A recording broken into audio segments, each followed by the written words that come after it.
SDN Pelapak 7, yang terhormat Bapak Komite Sekolah SDN Pelapak 7, yang terhormat Bapak Ibu Guru SDN Pelapak 7,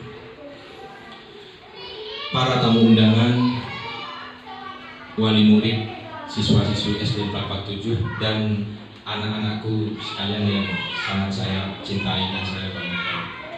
Nah, alhamdulillah pada kesempatan hari ini kita dapat berkumpul di tempat yang begitu sederhana ini, di lingkungan sekolah SDN Pelapak 7.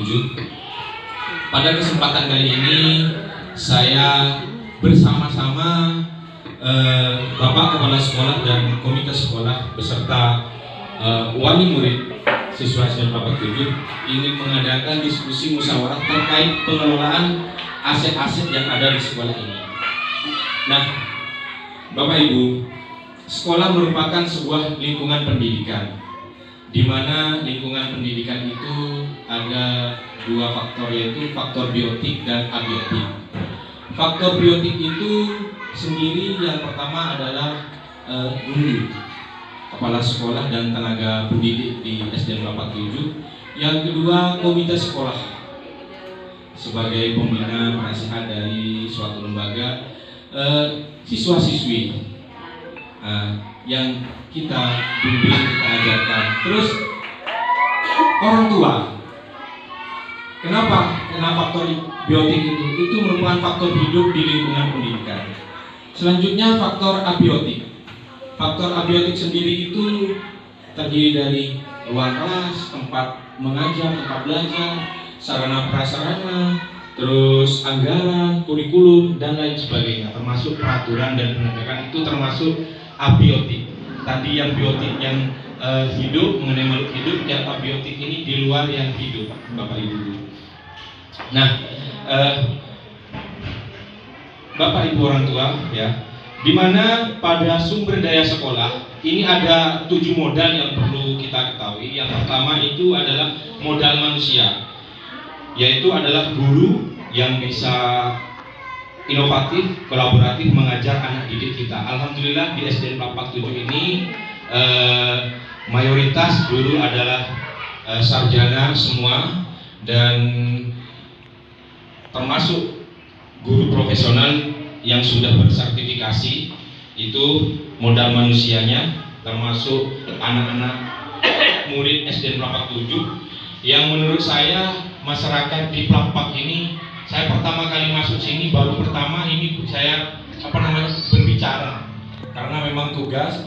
Saya merasa Pelapak ini senang, saya pernah ngajar Pelapak tingkat 1, anak-anaknya itu agamis.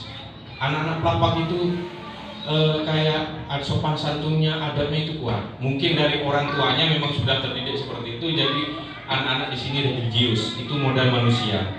Yang kedua, modal fisik. Alhamdulillah di Pelapak ini ada kelas yang lengkap dari kelas 1 sampai kelas 6. Ada ruang kantor, perpustakaan, dan toilet, itu lengkap sudah. Termasuk terbaru ini ada modal fisik ini kayak proyektor, terus notebook, Chromebook ya, untuk kegiatan pembelajaran digital. Karena zaman saat ini, Ibu ya, memang secara kodrat zaman beda. Betul kata tadi Bu Yati tadi yang saya kenalan itu mirip nama Bu Yati. Zaman saya Pak dengan zaman anak sekarang itu beda. Kalau zaman dulu itu tangannya agak begitu cepat. Loh kok bisa Pak? Kalau sekarang itu cepat, HP-nya cepat, ces gitu.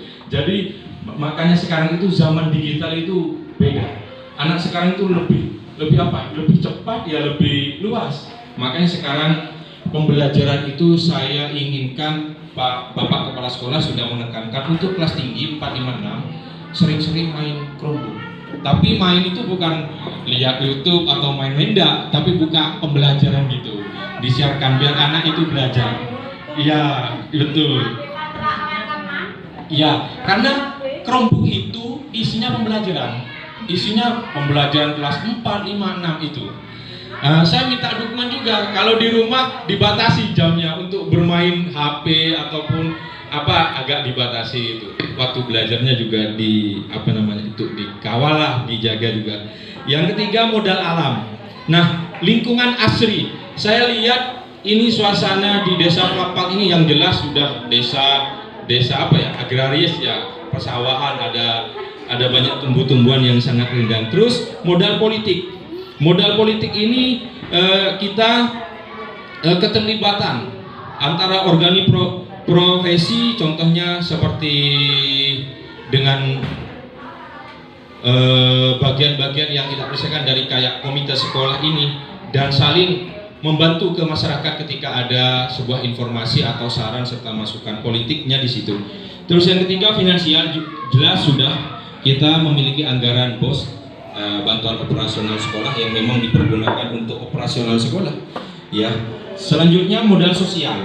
Modal sosial ini relasi antara guru dan murid. Saya pengen, terutama kebetulan saya Bapak Ibu ya, saya adalah guru kelas 6. Apabila nanti anak panjenengan semua yang ada di kelas 6 ada apa-apa, hubungi saya. Kan kelas 5 Bu Yati, kelas 4 sudah ada guru masing-masing, tinggal hubungin.